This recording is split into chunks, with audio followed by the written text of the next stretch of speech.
In the early 1990s, California tax authorities traveled to Las Vegas in pursuit of businessman Gilbert Hyatt. They staked out his home, dug through his trash, and hired a private eye to look into his past.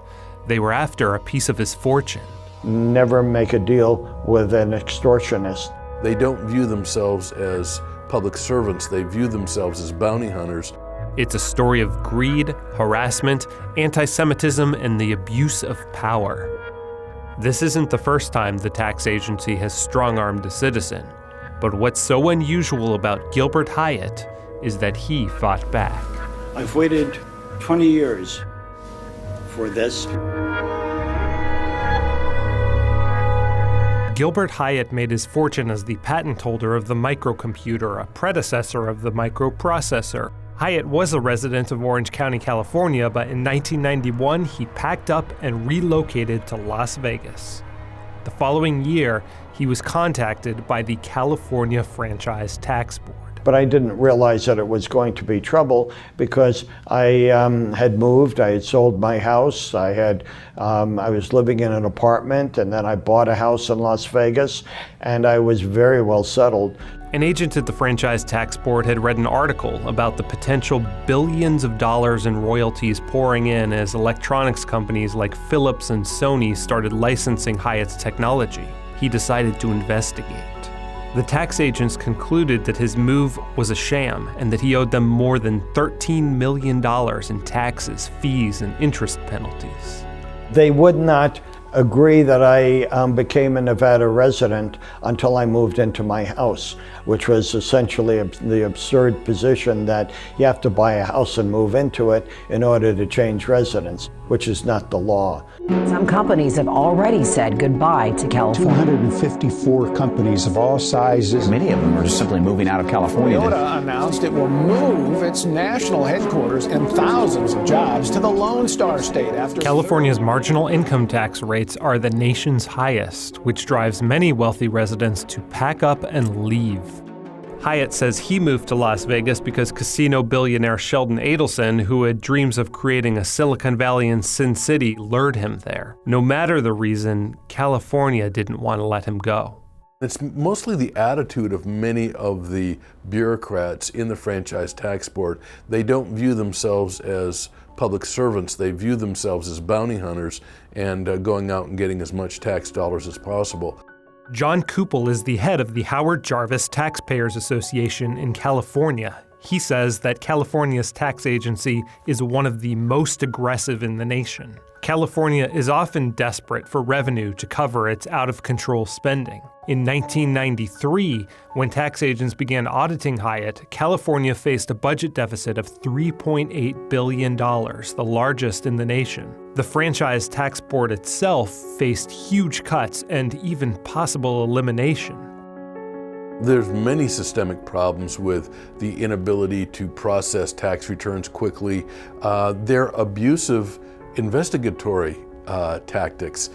Gil Hyatt was an example of this. The agency can do whatever they want, and they have the staff and the experience to do so. They are judge, jury, and executioner. Shortly after the tax board opened its audit, an agent called Hyatt's lawyers and advised him that most people just settle because wealthy or well-known taxpayers do not want to risk having their personal financial information made public. The Franchise Tax Board believed that I was paranoid about my privacy because I was a very private person. I worked very hard to keep my address private because I had my research lab there, and therefore went out of their way to breach my privacy in order to intimidate me. Hyatt declined to settle and appealed.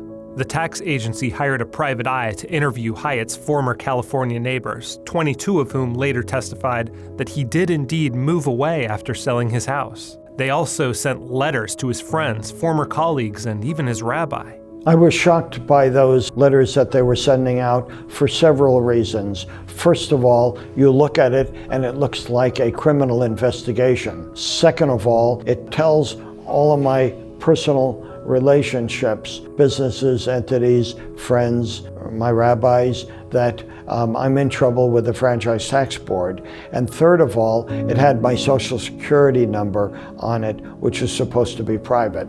2 agents road tripped to Las Vegas, staked out Hyatt's new house, rifled through his trash, and even took what a whistleblower later described as a trophy photo of his home. This same whistleblower testified that her colleague, an agent named Sheila Cox, vowed to get that Jew bastard. I was horrified when I learned that she was a racist who had targeted me for my religion. Hyatt ended up fighting a 25-year court battle, spending more than $10 million. The state of California spent more than $25 million in the fight, according to the tax agency's spokesman. It all came down to a hearing before the Board of Equalization this August. Although he has a professional legal team, Hyatt decided to speak for himself. I've waited 20 years for this. The board ruled in Hyatt's favor, though it did conclude that he continued to operate portions of his business out of California during the disputed 6-month period. For this, he was ordered to pay $1.9 million out of the approximately $55 million the tax agency claimed he owed in taxes, interest, and penalties. And the board confirmed that he was indeed a Nevada resident during this time. Hyatt also sued the Franchise Tax Board for fraud and harassment, and a Nevada jury awarded him a $388 million judgment that was ultimately reduced to $50,000 because of a statutory cap on the amount state agencies can be held liable for their conduct. Somebody has got to stand up against them.